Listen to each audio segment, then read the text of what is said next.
Storyteller is Dennis.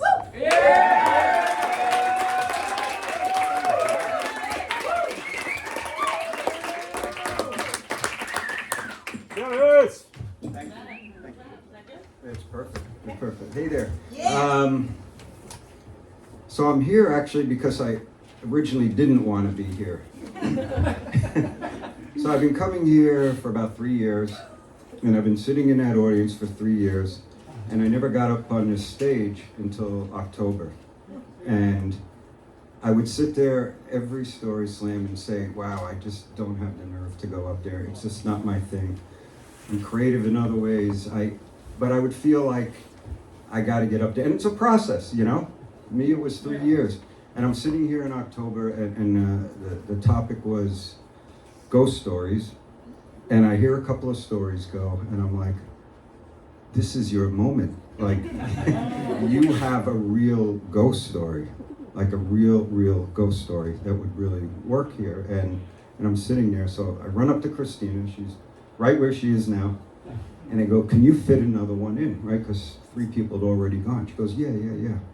So I get up there, and I get up there last, and I tell my ghost story, and I had to get up there because I had to get out of my comfort zone. Like, I swear to God, the only reason why I got up here was because I didn't want to.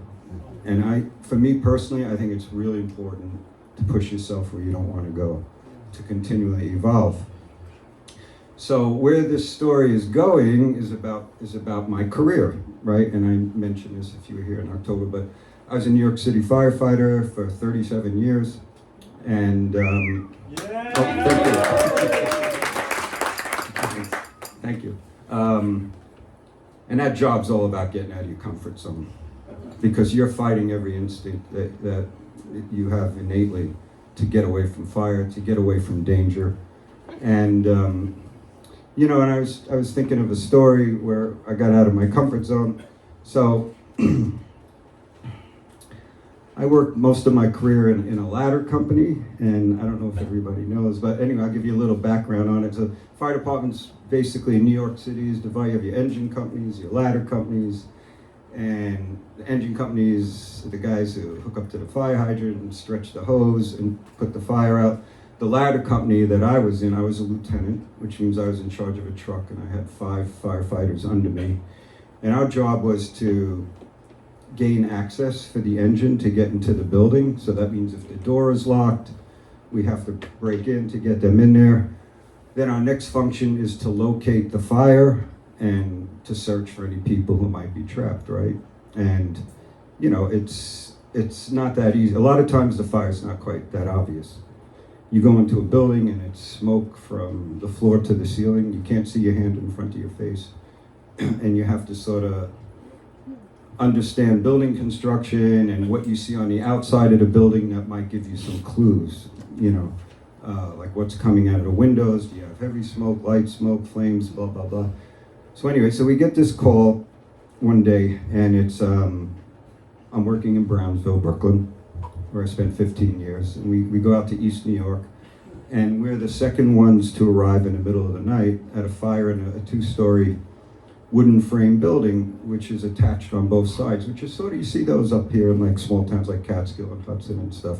And there's heavy fire on the first floor, and we're the second ladder company to arrive, right? So the first ladder company handles the fire floor, and the second ladder company goes above the fire. And the reason for that is because the floor above the fire is the most exposed place in a fire. In other words, heat rises, fire gets into walls, it goes through chases, it goes through shafts. The people above are the most exposed. So going above a fire is definitely getting out of your comfort zone. And we go into the building, and the first engine and the first ladder company are getting their hose ready, and they're gonna go into the apartment on the first floor. And they don't have water yet, but it's 4 a.m, and 4 a.m, we know, what does that mean? Everybody's home asleep. But then again, I realize it's actually an abandoned building, but we still have to push to go above because there's a lot of squatters and people like that living out there. So anyway, we make a move, we go above the fire. I cannot see a thing. It's lights out. We're crawling around. We're doing our thing. We follow a pattern when we search. It's not a random thing. You do a right-hand search. It's like you follow the wall on your right and you go around. And I'm noting in my head that something's wrong here. This is like a very intricate layout to this apartment. It's not making sense to me. You know, you try to visualize in your head what certain types of buildings look like, what kind of layouts they have. This should be like a railroad flat, right? So anyway, they put the fire out downstairs, it goes out, everything's done. We go outside, we take our tanks off and all our equipment. And I'm like, let's go back inside now and take a look now that all the smoke is gone. And we're walking around and they had subdivided the apartment up to make like SRO type of things. So they put up a lot of walls but it was abandoned now, the building. But anyway, I noted that. So we go back to the firehouse and that's the end of that. And I would say about 2 years later, that address comes in again for another fire. And we pull up again, it's in the middle of the night, it's another first floor fire. But now I see the building has been completely renovated and it's occupied. And so what happens, this is a long time ago, this is about 20 years ago. So we go in again through the first floor, the first due engine is there, the first due ladder company is there, and we go upstairs and put on our masks and everything, our air tanks and all that. And now I'm thinking, oh my God, I remember this place. You know, we were in here. And I start visualizing the layout in my head where all the bedrooms would be.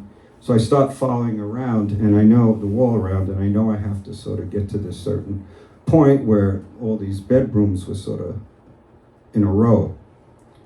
And I'm crawling around and I hear a little tiny cough, like, so I stop and I listen and I get my composure, you know, and I take a breath and I hold my breath and I'm like, where did that come from? So anyway, I start crawling towards that location and I'm crawling with my head down and I can't see anything and I bump my head into something and it's a couch or a bed. My hands are out and a baby falls into my arms.